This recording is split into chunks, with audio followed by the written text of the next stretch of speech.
Imagine a city that produces almost nothing physical. I mean, less than 1% of its entire economy comes from manufacturing. Right. They don't build cars, they don't sew garments, they don't, assemble smartphones. Yet this exact same territory trades physical goods worth more than 3 times its entire economic output. It's staggering. And it hosts a stock market that is nearly 18 times larger than its domestic economy. It defies almost every traditional rule of industrial power we are taught. Yeah, it really is a statistical anomaly. It completely forces you to rethink how wealth is actually generated in the modern world. Exactly. So if you've ever wondered how a global financial hub is actually built from the ground up, you are in the right place. Welcome to this custom-tailored deep dive. Glad to be here. Today, we are unpacking a massive stack of World Bank data. We're looking at a comprehensive academic report, Hong Kong SAR, Structural Evolution and Challenges of Multidimensional Development. Covering 1960 all the way to 2024. Yeah, a half-century of data. And our mission today is to find the aha moments hidden in these spreadsheets. Right. We're looking at the blueprint of how a territory transforms from a physical trade port into this hyper-advanced global service and financial hub. And this isn't just, a collection of historical trivia. What we have here in these 12 pages of data is a highly detailed, data-driven narrative of structural transformation. Yeah. It's about extreme economic resilience. It's a roadmap that other economies can and frankly should study. We are tracking a complete phase change in how a society operates. Okay, let's unpack this, because to really understand where this economy ended up, you have to understand where it started. So let's look at the macro growth first. I mean, the numbers here almost look like a typo. Let's go back to 1961. Right. When you look at the macro trajectories, specifically the total gross domestic product, or GDP, measured in constant 2015 US dollars, the growth curve over this period is practically vertical. Yeah, just shoot straight up. Exactly. In 1961, the GDP was roughly $12.53 billion. By 2022, that number had surged to $310.4 billion. And just to be completely clear for everyone, by using constant 2015 US dollars, we're stripping all the inflationary noise out of the system, right? So we are looking at the true delta of productivity. Exactly. That is a crucial point for anyone looking at long-term economic data, because if we just looked at current nominal dollars, the natural inflation over 60 years would make the growth look artificially massive. Right. $1 in 1960 bought a lot more than $1 today. Precisely. By anchoring it to constant 2015 dollars, we are looking at pure, real economic expansion. This is the actual volume of value created. But, the total GDP only tells half the story.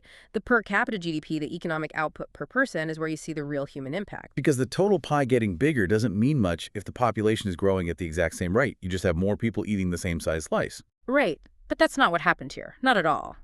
The per capita GDP in constant prices skyrocketed from around $3,956 in 1961 to $43,070 in 2022. Wow.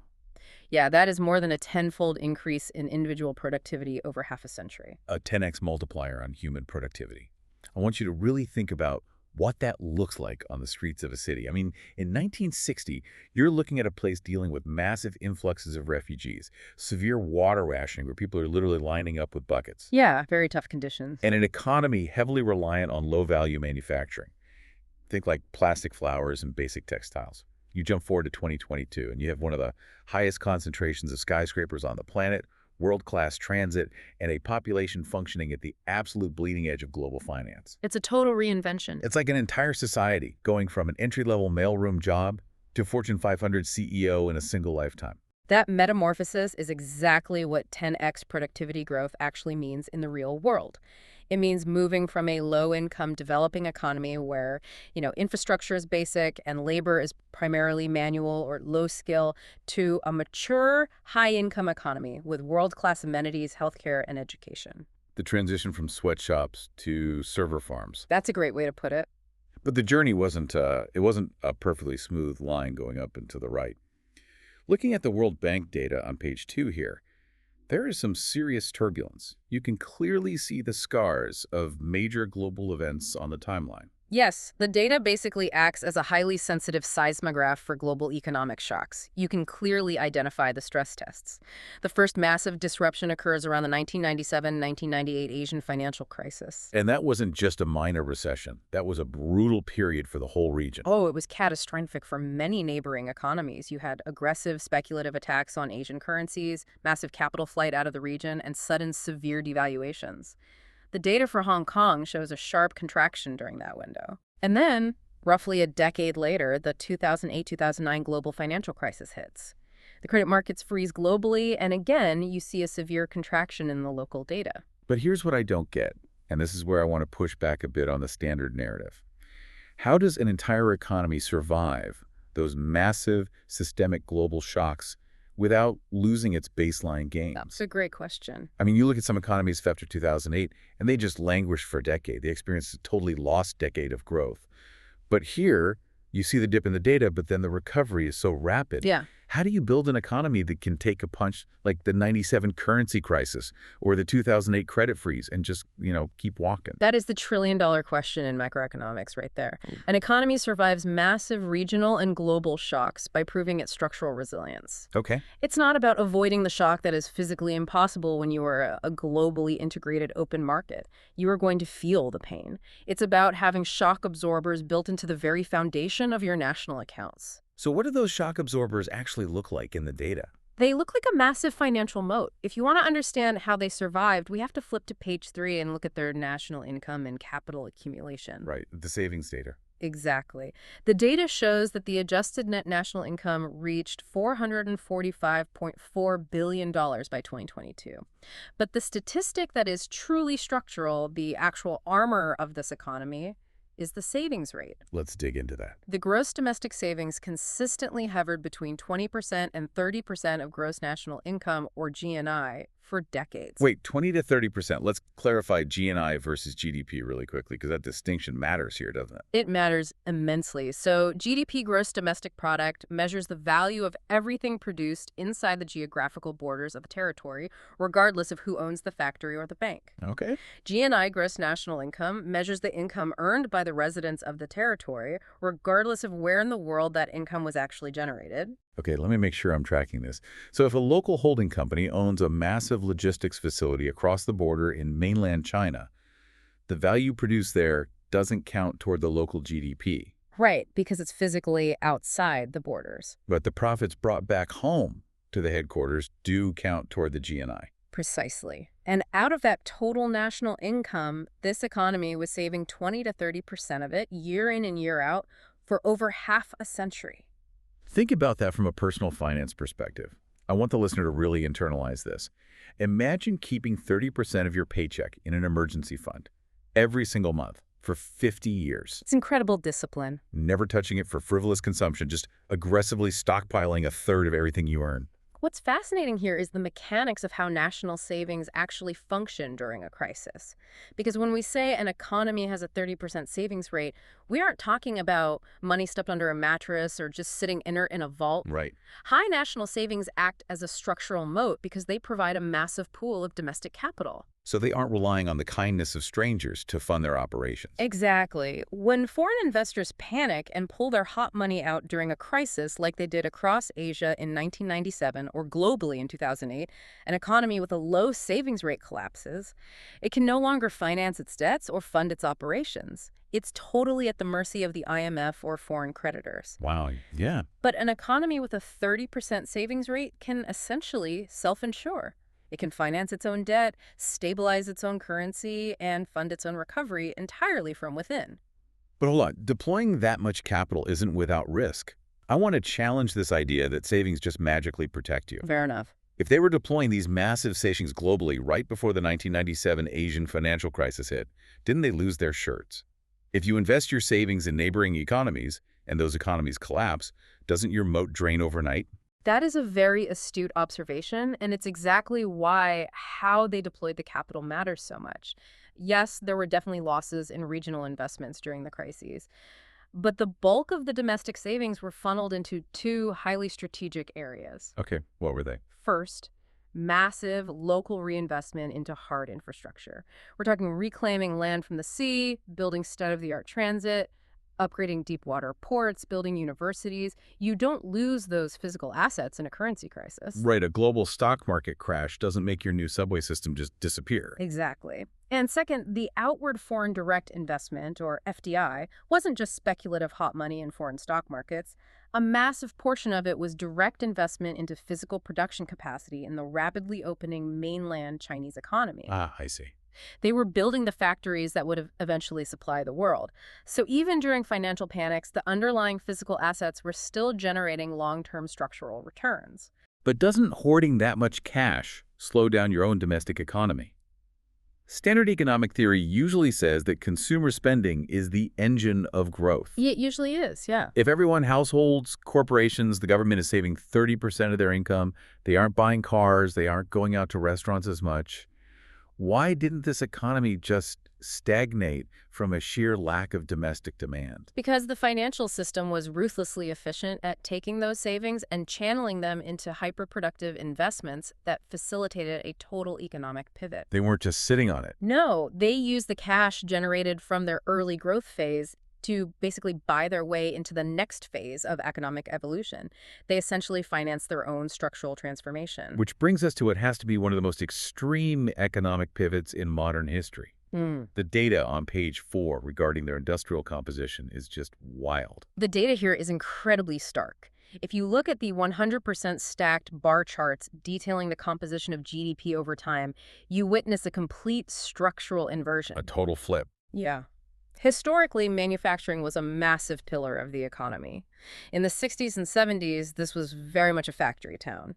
But the data shows a continuous, relentless drop in manufacturing value added as a percentage of GDP. By 2021, manufacturing had plummeted to a mere 0.93% of the economy. Less than 1%. I mean, I want you to really visualize this. If you strip away 99% of your manufacturing, you literally make almost no physical goods. None. You aren't building the machinery, you aren't stamping the metal, you aren't assembling the consumer electronics. How does an economy survive, let alone thrive, when it doesn't actually make anything physical? It goes against everything we're traditionally taught about national power requiring an industrial base.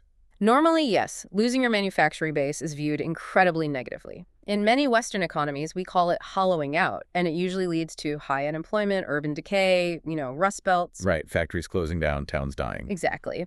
But what the data shows here is not a collapse. It's a deliberate, managed evolution. It is a process of extreme, intentional deindustrialization. Intentional. Wait, why would any government intentionally kill off the factories that built their middle class? Because of the physical reality of spatial limits and strategic positioning, when you have a geographically constrained, highly mountainous territory, flat, developable land is your most finite and precious resource. Okay, that makes sense. As the economy grew rapidly in the 70s and 80s, driven by those high savings and investments, the cost of land and labor just skyrocketed. Low-margin manufacturing, like garment textiles or basic plastics, simply couldn't compete for space anymore.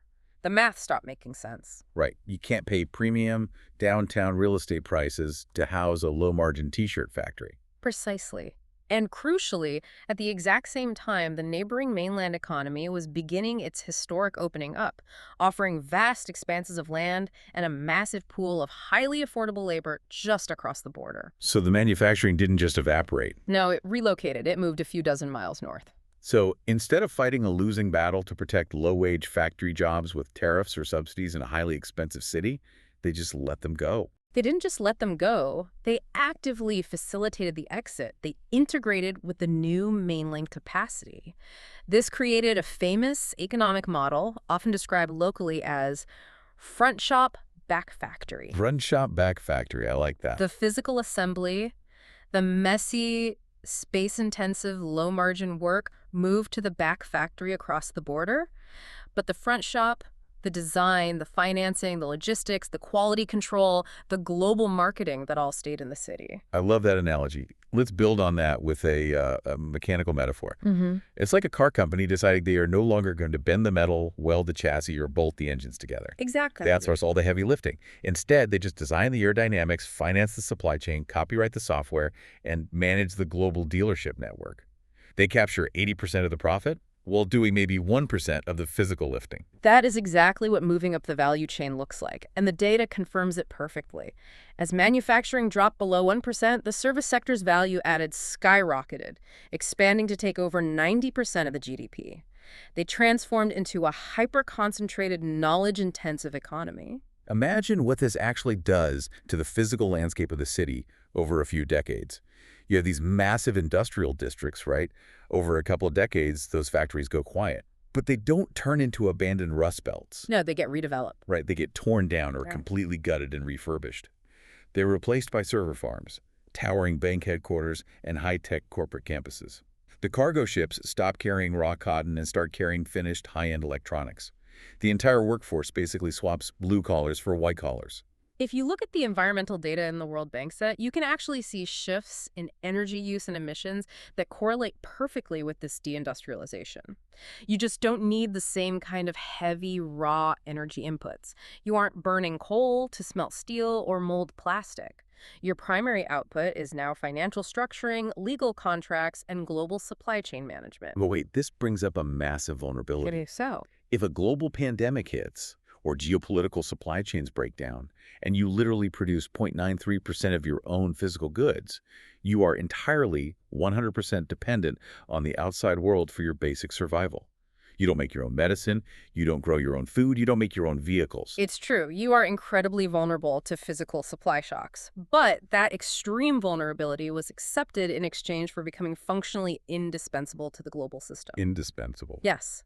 When you stop making physical things, you survive by moving and managing the things everyone else makes and the money they use to buy them. You make yourself so vital to the network that the network has to keep you supplied. Which perfectly sets up the next major revelation in the data on page 5. If you aren't making the goods, you'd better be the one shipping them and financing them. We are talking about becoming the ultimate superconnector. And the trade data here breaks my brain a little bit. Let's look at the goods trade as a percentage of GDP. It consistently exceeds 300%, and it peaked at an astonishing 353% in 2021. Let me stop you right there. I want to make sure everyone is wrapping their head around this 300% trade figure. How can trade be 3 times larger than the entire economy? Doesn't the economy encompass the trade? It requires an understanding of how GDP is calculated versus how total trade volume is recorded. GDP, as we discussed earlier, measures the value added within the borders. Right? Trade volume, on the other hand, measures the total gross value of goods crossing the border. Okay, let's use a concrete example to make this clear. Sure. Imagine a local logistics company imports a shipping container of high-end electronics from that back factory we talked about. The container is worth $100,000. They hold it in a specialized warehouse, bundle it with some regional software and manuals, arrange the complex international financing, insure the cargo, and then export it to Europe for $110,000. Okay, so the local company did $10,000 worth of work. They added $10,000 of value to the product. Exactly. The addition to the local GDP is just that $10,000. But the total trade recorded by customs for that single transaction is $210,000, the $100,000 import, plus the $110,000 export. Oh, I see. When you do that millions of times a year across thousands of industries, your total trade volume becomes massively larger than your domestic economic output. A trade to GDP ratio of over 300% is the mathematical definition of a re-export hub. They aren't the factory. They are the central nervous system of the global supply chain. And it isn't just physical goods crossing the docks. The service trade maintains a high level of 40 to 60% of GDP. That's the legal services, the accounting, the management consulting, the shipping insurance. If we connect this to the bigger picture, the physical trade of goods is really only the foundation. The true astronomical leverage is in the financial data on page 6. Look at the stock market capitalization. In 2020, it reached a staggering 1777% of GDP. 1,700%. Almost 18 times larger than the local economy. For context, the New York Stock Exchange is massive. But it isn't 18 times the GDP of the entire United States. Not even close. A stock market capitalization that large relative to the host economy indicates that the financial market is completely decoupled from the domestic economic base. It is vastly larger.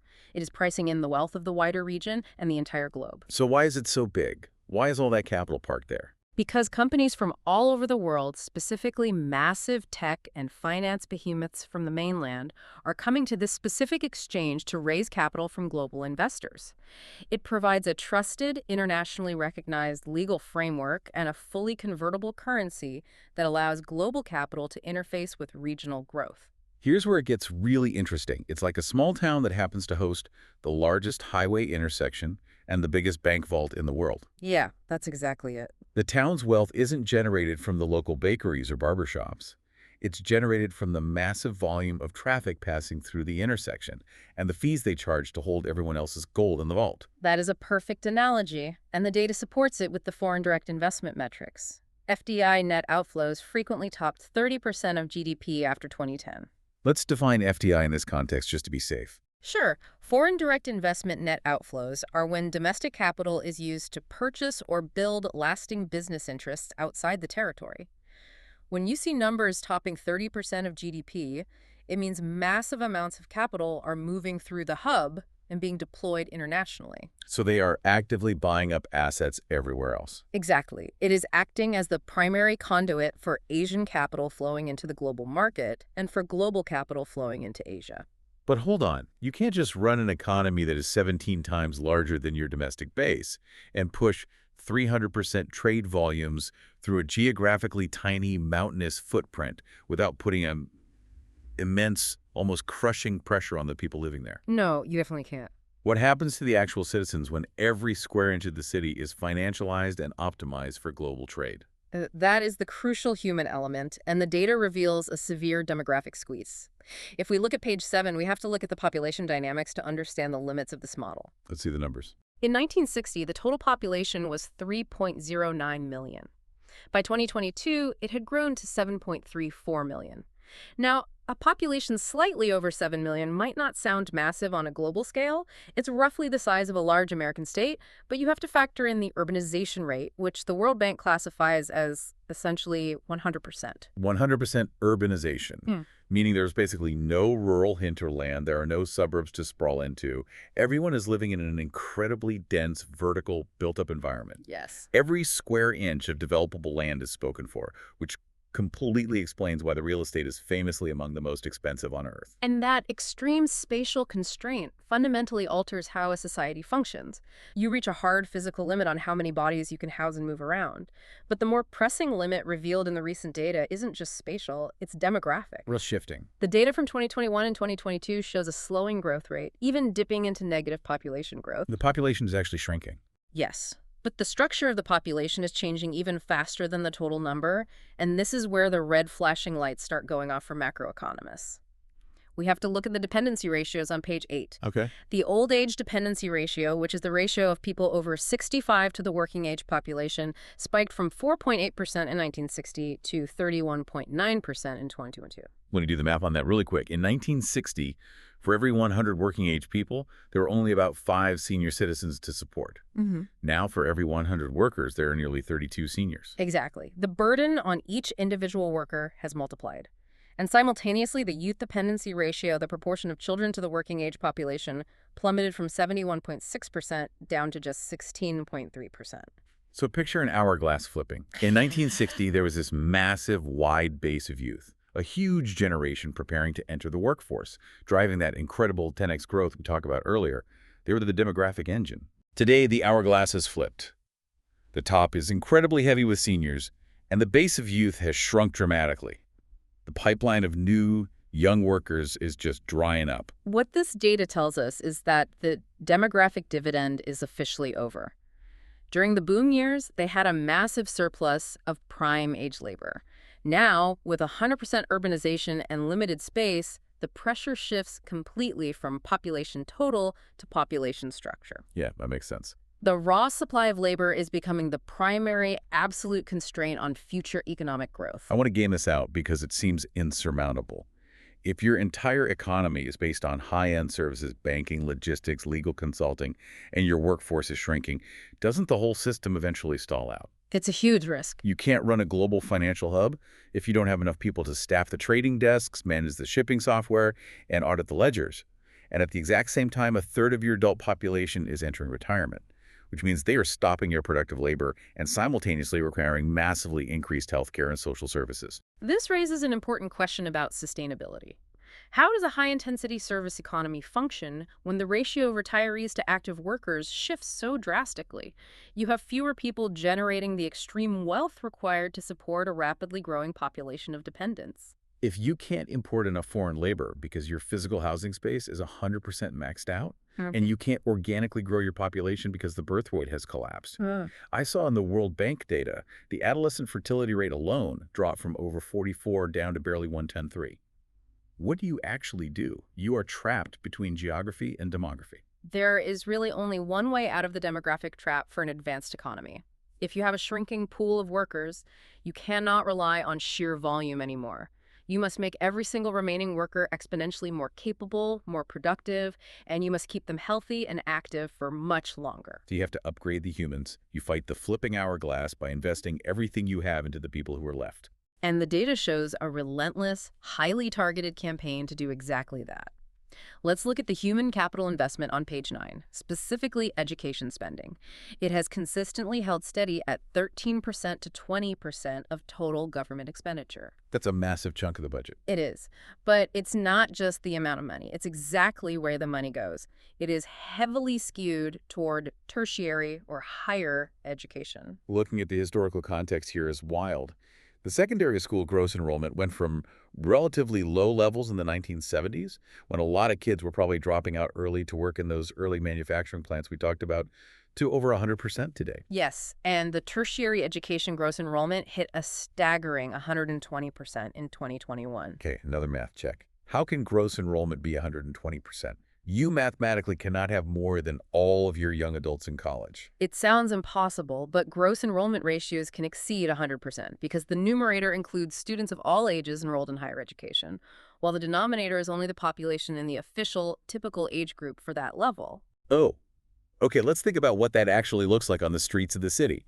You don't just have 20-somethings getting their master's degrees. You have 45-year-old former logistics managers going back to school for data analytics because the algorithms are taking over the shipping routes. Exactly. You have compliance officers getting second law degrees, plus a massive influx of international students coming to study at the hub. It's a society-wide treadmill of continuous upskilling. That is exactly what is happening. It shows an absolute societal obsession with upgrading skills. And crucially, this isn't just restricted to one demographic. The Gender Parity Index, the GPI, is at or above 1.0. Meaning full and equal educational access for women. Which is vital. From a purely macroeconomic perspective, in a labor-constrained environment, you cannot afford to leave 50% of your cognitive capacity on the table. Right, you need every brain available. The aggressive push into higher education for the entire population is a strict economic necessity to feed that service sector. A 90% service economy demands accountants, software engineers, compliance officers, and financial analysts. Without these specific degrees, the entire financial and trade hub simply stops working. You can't staff a global superconnector with unskilled labor. You need an army of specialists. Exactly. And the second pillar of this human capital investment is healthcare, highlighted on page 11. If you need your workers to be highly productive, you need them to be healthy. The outcomes here are world-leading. Let's hear the numbers. Female life expectancy grew from 69.5 years in 1960 to an astonishing 86.7 years in 2022. Male life expectancy has surpassed 80.7 years. Those are some of the highest life expectancies on the planet. But wait, this creates a massive feedback loop, doesn't it? It creates the ultimate paradox of success. Because world-leading medical efficiency and high living standards create unprecedented longevity. People are living nearly 2 decades longer than they were in the 1960s. But that exact longevity directly feeds back into the old age dependency burden we just talked about. Yeah. By keeping everyone alive and healthy into their late 80s, you are actively expanding the top of the demographic hourglass. The success of the healthcare system creates the demographic pressure on the economic system. It's a fascinating tension, but there's an underlying causality we have to acknowledge. Right, the classic chicken and egg question. So what does this all mean? Did the immense wealth generated from the 300% trade volumes and the financial hub build the great schools and hospitals? Or did the highly educated, healthy workforce build the wealth. It's an iterative cycle, but initially the raw geographic advantage of the port generated the early wealth. Yeah. That capital was then aggressively reinvested into public health and basic education in the 60s and 70s. As the population became more skilled, they were able to execute the pivot away from manufacturing into high-value services. Those new services generated even more wealth, which was poured into tertiary education and world-class healthcare.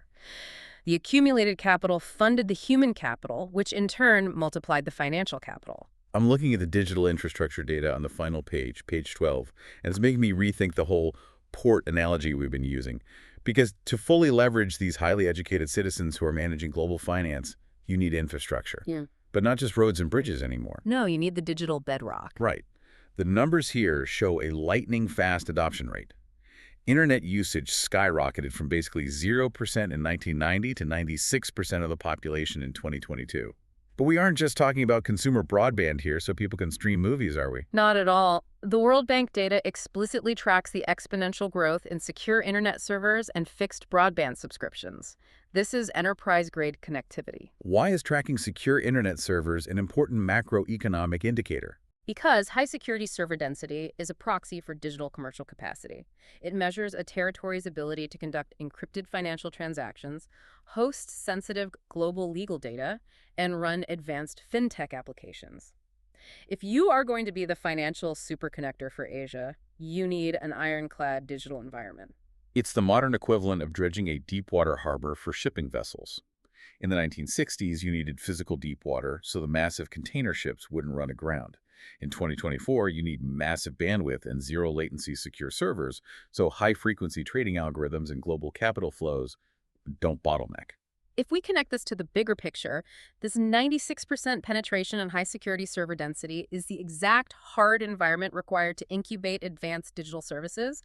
You have a highly educated workforce, you have immense pools of capital, and now you have the digital bedrock required to deploy that capital globally in milliseconds. It really completes the narrative arc of this entire deep dive. We started by looking at a physical port moving physical cargo textiles, plastics, raw materials. And over 60 years, we've watched the data trace a complete metamorphosis. It has become a digital port moving data and capital. And it managed to execute that phase change while navigating severe global financial crises, completely shedding its manufacturing base, and wrestling with one of the most extreme demographic shifts on the planet. It is a phenomenal blueprint. To quickly recap the journey we've been on today for you, we watched an economy transform through a 10x per capita GDP growth, stripping away inflation to see true productivity gains. We saw them build an impenetrable fortress by saving 30% of their income for decades, using that moat to self-insure against global crises. Which allowed the pivot. Right. We witnessed the incredible pivot, deliberately shedding manufacturing to become a 90% service economy, managing that front shop, back factory dynamic. And finally, we explored how they leveraged massive targeted investments in human capital, pushing tertiary education to 120% and building a digital infrastructure to counteract the severe pressures of an aging, spatially constrained population. It demonstrates that economic destiny isn't just about what natural resources you have in the ground. It's about how aggressively and intelligently you adapt your structure to global realities. But before we wrap up, I want to leave you, the listener, with something to ponder. We've seen exactly how this economy brilliantly navigated the physical limits of its own land by moving into the ethereal spaces of global finance and digital services. They became the ultimate middleman, the indispensable connector. But look at the world right now. Imagine you are sitting in a strategic planning office today. We are entering a new era where global trade is fracturing. Supply chains are actively regionalizing and de-risking. And crucially, populations across the entire developed world are aging simultaneously. The whole world is shifting. The demographic hourglass is flipping globally, not just locally. So, who will be the new consumers of these elite services? How does the ultimate connector economy adapt when the world itself starts disconnecting? If the global blueprint changes, how does the architect respond? That's the real challenge ahead. It is. Thank you for taking this deep dive into the data with us today. It's messy, it's complex, but when you look closely enough, the mechanisms of how our world is built are always there in the numbers. Keep questioning the data, and we'll see you next time.